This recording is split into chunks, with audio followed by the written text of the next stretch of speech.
Assalamualaikum warahmatullahi wabarakatuh. Perkenalkan kami dari kelompok 4. Di sini kita akan membahas logika matematika.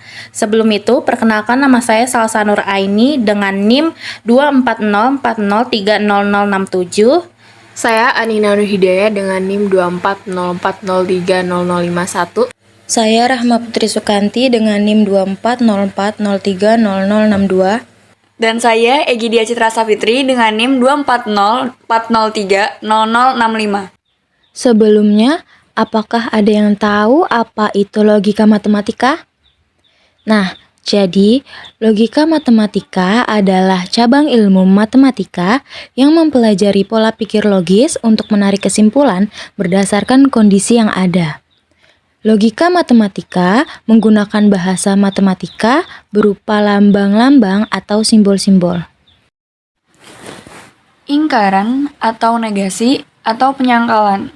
Dari sebuah pernyataan, kita dapat membuat pernyataan baru berupa ingkaran atau negasi, yakni penyangkalan atas pernyataan tadi. Untuk lebih memahami hal ini, perhatikan tabel kebenaran ingkaran berikut. Keterangan. B. Pernyataan bernilai benar. S. Pernyataan bernilai salah.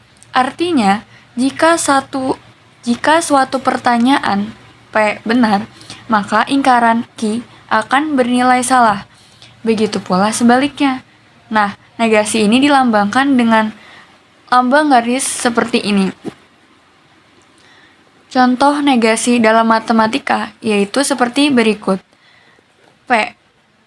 Artinya besi memuai jika dipanaskan. Pernyataan bernilai benar. Ingkaran P artinya besi tidak memuai jika dipanaskan. Pernyataan bernilai salah. Selanjutnya, yang kedua ada konjungsi. Konjungsi adalah pernyataan majemuk dengan kata hubung dan, sehingga apabila ada notasi tersebut, kita dapat membacanya dengan P dan Hi. Untuk yang ketiga ada implikasi. Implikasi adalah pernyataan majemuk dengan kata hubung jika maka. Sehingga jika ada notasi tersebut, kita dapat membacanya dengan jika P maka Hi. Untuk yang keempat ada disjungsi. Disjungsi adalah pernyataan majemuk dengan kata hubung atau. Sehingga apabila ada notasi tersebut, kita dapat membacanya dengan P atau Hi. Yang kelima ada biimplikasi. Biimplikasi adalah pernyataan majemuk dengan kata hubung bla bla bla jika dan hanya jika.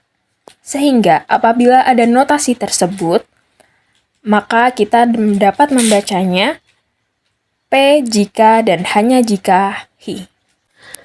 Argumen. Argumen atau dalil adalah sekumpulan proposisi sedemikian hingga salah satu dari proposisinya ditegaskan atas dasar proposisi lainnya.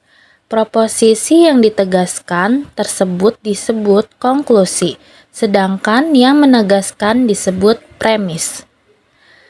P maka Q yaitu premis 1, dan P adalah premis 2, maka konklusinya yaitu Q. Yang kedua yaitu deduksi. Deduksi adalah penarikan kesimpulan dari keadaan yang umum. Ini meliputi penyimpulan dari yang umum ke yang khusus. Penalaran deduksi adalah proses penalaran dari satu atau lebih pernyataan umum atau premis untuk mencapai kesimpulan logis tertentu. Aturan pembuktian jenis-jenis penalaran deduksi. Yang pertama ada hypothetical syllogism. Premis 1, P maka Q, premis 2, Q maka R. Jadi kesimpulannya adalah P maka R. Yang kedua ada disjunctive syllogism. Premis 1, P atau Q, premis 2, ingkaran P. Maka kesimpulannya adalah Q. Yang ketiga ada modus tollens. Premis 1, P maka Q, premis 2, ingkaran Q. Maka kesimpulannya adalah ingkaran P. Yang keempat ada simplification. Premis 1, P dan Q, maka kesimpulannya P. Yang kelima ada conjunction. Premis satunya P, premis 2 Q. Maka kesimpulannya P dan Q. Yang keenam ada modus ponens. Premis 1 P maka Q, premis 2 P, maka kesimpulannya adalah Q. Yang ketujuh ada implication. Premisnya P maka Q ekivalen dengan lingkaran P atau Q. Yang terakhir ada addition. Premisnya P maka kesimpulannya P atau Q. Sebelum kami lanjut ke contoh soal, kami akan menjelaskan mengenai bukti tak langsung atau disebut juga dengan BTL. Membuktikan kesahan argumen dengan bukti formal dapat dilakukan dengan beberapa cara, yaitu yang pertama dengan bukti tak langsung dan yang kedua dengan aturan bukti bersyarat atau ABB. Di samping kedua cara di atas masih ada cara yang lain, yaitu dengan bukti tak langsung atau disebut juga dengan BTL. Adapun langkah-langkahnya adalah sebagai berikut. Yang pertama, menarik lingkaran dari konklusi menjadi premis baru atau disebut juga dengan premis tambahan. Yang kedua, dengan menggunakan aturan penyimpulan dan hukum penggantian ditunjukkan adanya kontradisi. Dan yang terakhir, setelah ditemukan kontradisi, kita tinggal menggunakan prinsip adisi dan distributif silogisme. Selanjutnya contoh soal. Di sebuah universitas, terdapat kebijakan berikut untuk mendukung kegiatan mahasiswa. 1. Universitas akan membangun gedung olahraga baru jika juga melakukan renovasi perpustakaan utama. 2. Jika universitas membangun gedung olahraga baru atau memberikan subsidi biaya kuliah untuk mahasiswa berprestasi, maka kompetisi tahunan antar jurusan tidak akan diadakan. 3. Kompetisi tahunan antar jurusan hanya dapat digantikan oleh festival kreativitas mahasiswa. Pertanyaannya, jika universitas memutuskan untuk membangun gedung olahraga baru, merenovasi perpustakaan utama, dan memberikan subsidi biaya kuliah, apakah festival kreativitas mahasiswa akan diadakan? Jelaskan langkah-langkahnya berdasarkan premis. Keterangannya yaitu P. Universitas membangun gedung olahraga baru. Q. Universitas melakukan renovasi perpustakaan utama.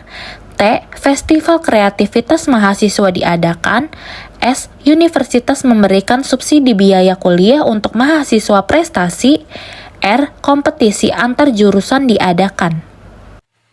Dari soal nomor 1, dapat dibuktikan bahwa T dengan premis 1 dapat disederhanakan dengan argumen implikasi sehingga P dan Q maka dapat disimpulkan P. Lalu premis 4 dapat kita jadikan dalam bentuk addition. Lalu premis 2 dan 5 dapat kita jadikan dalam bentuk modus ponens sehingga premis 2 P atau S maka lingkaran R. Premis 5 P atau S dapat disimpulkan menjadi lingkaran R. Karena kita ingin membuktikan T, maka premis 3 dan 6 kita jadikan dalam bentuk disjungtif silogisme, sehingga P dapat disimpulkan menjadi P atau S. Premis 3, R atau T, premis 6 lingkaran R dapat disimpulkan menjadi T, maka T terbukti. Contoh soal yang kedua. Dalam suatu perusahaan, terdapat aturan berikut. Yang pertama, jika seorang karyawan menyelesaikan pekerjaannya tepat waktu, maka ia akan mendapatkan bonus tambahan berupa libur tambahan atau insentif keuangan. Yang kedua, namun diketahui bahwa tidak ada karyawan yang mendapatkan libur tambahan. Berdasarkan aturan di atas, tentukan apakah pernyataan berikut benar. Jika seorang karyawan menyelesaikan pekerjaannya tepat waktu, maka ia akan mendapatkan insentif keuangan. Keterangannya, P. Seorang karyawan menyelesaikan pekerjaannya tepat waktu. Q. Seorang karyawan mendapatkan bonus tambahan berupa libur tambahan. R. Seorang karyawan mendapatkan bonus tambahan berupa intensif keuangan. Dari pernyataan soal kedua, kita dapat membuktikan jika P maka R. Dilihat dari premis pertama dan premis kedua, premis pertama dapat kita sederhanakan dalam bentuk implikasi sehingga jika P maka Hi atau R dapat disimpulkan menjadi ingkaran P atau Hi atau R. Untuk selanjutnya, kita dapat melihat pada premis ketiga, kita dapat jadikan dalam bentuk komutatif di mana ingkaran P atau Hi atau R dapat disimpulkan menjadi Hi atau R atau ingkaran P. Kemudian kita dapat melihat pada bagian 4 bisa kita jadikan dalam bentuk asosiatif sehingga jika Hi atau R atau ingkaran P dapat disimpulkan menjadi Hi atau R atau ingkaran P.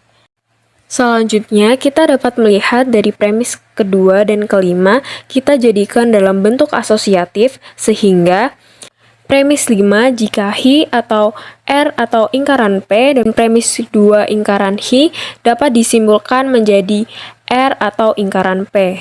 Kemudian kita dapat melihat pada premis 6 bisa kita jadikan dalam bentuk komutatif sehingga R atau ingkaran P disimpulkan menjadi ingkaran P atau R.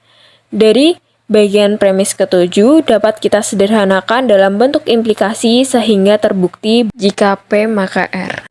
Mungkin itu saja yang dapat kami sampaikan. Selebihnya mohon maaf. Terima kasih. Wassalamualaikum warahmatullahi wabarakatuh.